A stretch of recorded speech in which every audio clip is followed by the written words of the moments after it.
मेरे पुरखों ने धरती का रूप संवारा और अभी आने वाली सदियों में हेलो 9th क्लास, आशा करता हूँ आप सभी स्वस्थ और मस्त होंगे। मैं हूँ आपका आशीष सर, एक नई वर्कशीट नंबर 7 के साथ। सब्जेक्ट हिंदी क्लास 9 19 जुलाई की। आज की वर्कशीट में हम बहुत अच्छी कविता पढ़ने और समझने वाले हैं। इस कविता को पढ़कर आप बहुत अच्छी मेहनत करने लग जाओगे, अपनी पढ़ाई को और भी स्ट्रॉन्ग और पावरफुल बना लोगे, मुझे उम्मीद है। तो पूरी वीडियो के साथ एंड तक बने रहें और आगे बढ़ने से पहले वीडियो को लाइक करके अपने दोस्तों को भी ज़रूर शेयर कीजिए। अगर आपने हमारे चैनल को सब्सक्राइब नहीं किया तो फटाफट से अभी कर लीजिए।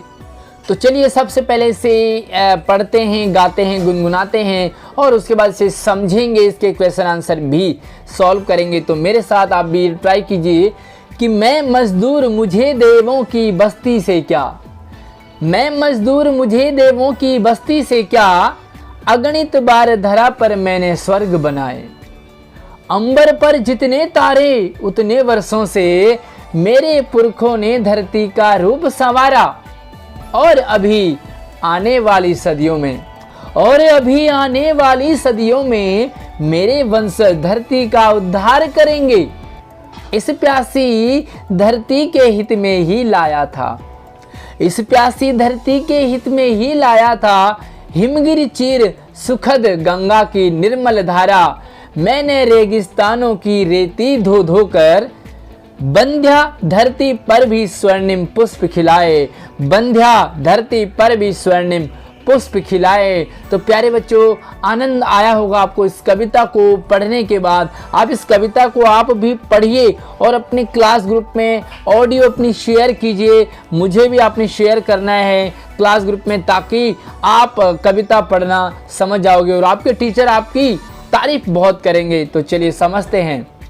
मैं मजदूर, एक मजदूर है, एक मेहनती है, एक हार्ड वर्कर है, जो कहता है कि मुझे देवों से क्या लेना देना, मुझे मंदिरों से, मस्जिदों से, मुझे गुरुद्वारे से क्या लेना देना, क्योंकि मैं मजदूर हूँ और मैं मेहनत करना जानता हूँ, मैं हार्ड वर्क करता हूँ। मैं देवताओं पे, अल्लाह पे, खुदा पे विश्वास से ज़्यादा अपनी मेहनत पर भरोसा है मुझे।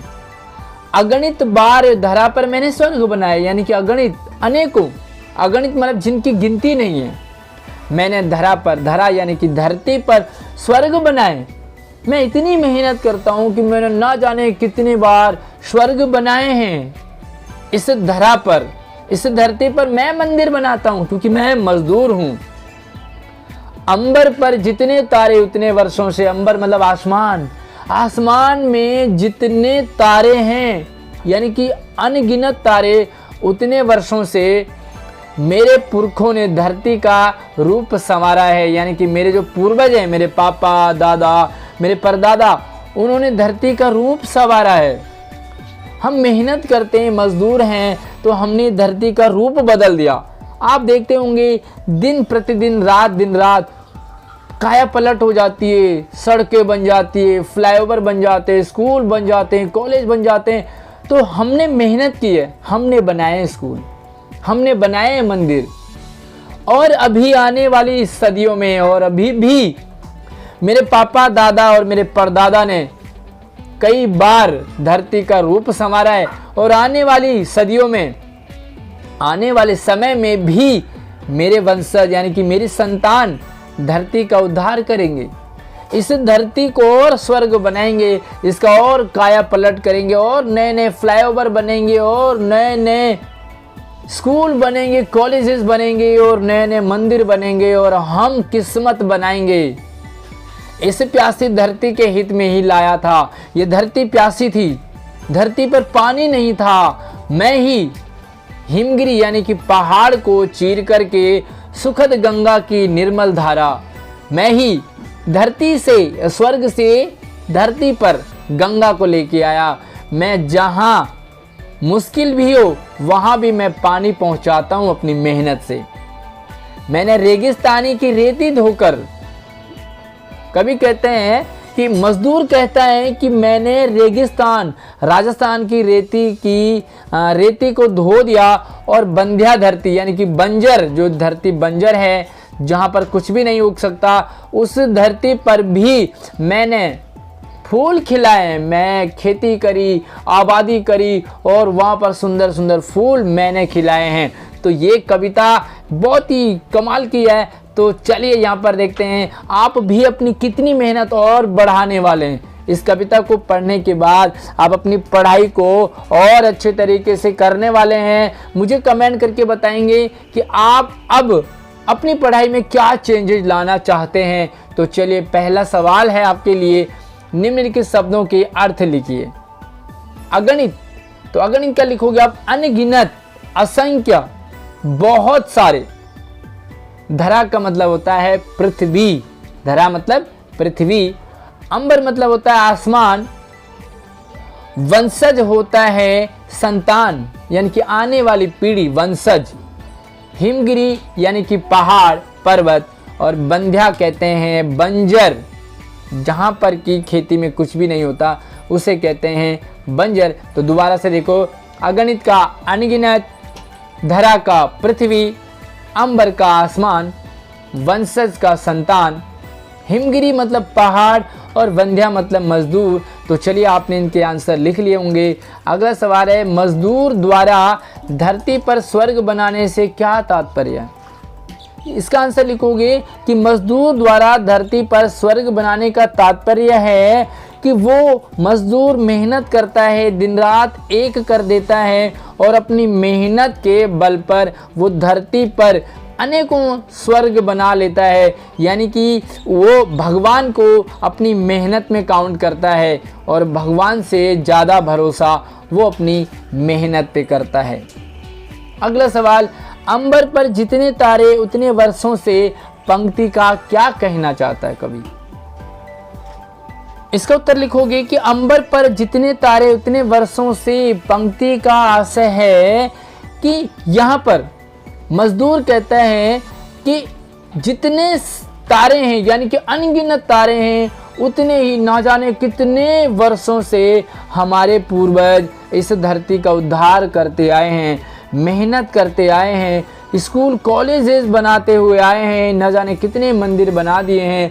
तो अंबर में, आसमान में जितने तारे हैं, यानी कि जब आसमान के तारे गिन नहीं सकते, उसी तरह हम ना जाने कितनी पीढ़ी से मेहनत करते हुए आ रहे हैं। हमारी पीढ़ी को गिनना आसमान के तारों को गिनने जैसा होगा।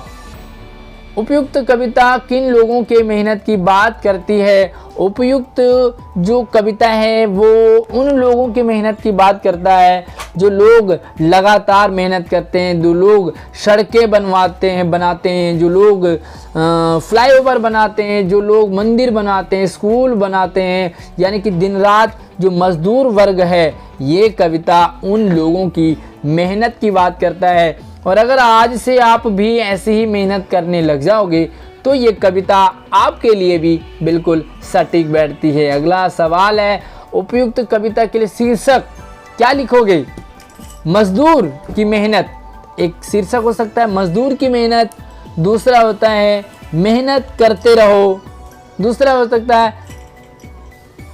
इसी तरीके से आप इसके और भी शीर्षक सुझा सकते हैं, लिख सकते हैं, मुझे भी कमेंट करके ज़रूर बताना। और अगला सवाल है, 3 पर्यायवाची शब्द लिखोगे। धरती का लिखोगे धरा, भू, पृथ्वी, बहुत सारे हैं। इसी तरह से गंगा की क्या लिखोगे? भागीरथी, गंगा का पर्यायवाची शब्द है भागीरथी। उसके बाद आप लिखोगे मंदाकिनी, एक नाम है मंदाकिनी और इसके बहुत सारे नाम हैं, सुर नदी, देव नदी। तो बहुत सारे इसके नाम आप लिख सकते हैं पर्यायवाची शब्द में। इसी तरीके से पुष्प का है, पुष्प मतलब फूल, सुमन, ठीक है। कुसुम, तो बहुत सारे शब्द है, कुसुम, फूल, सुमन। और इसी तरीके से आप भी और बहुत सारे पर्यायवाची शब्द लिख सकते हो।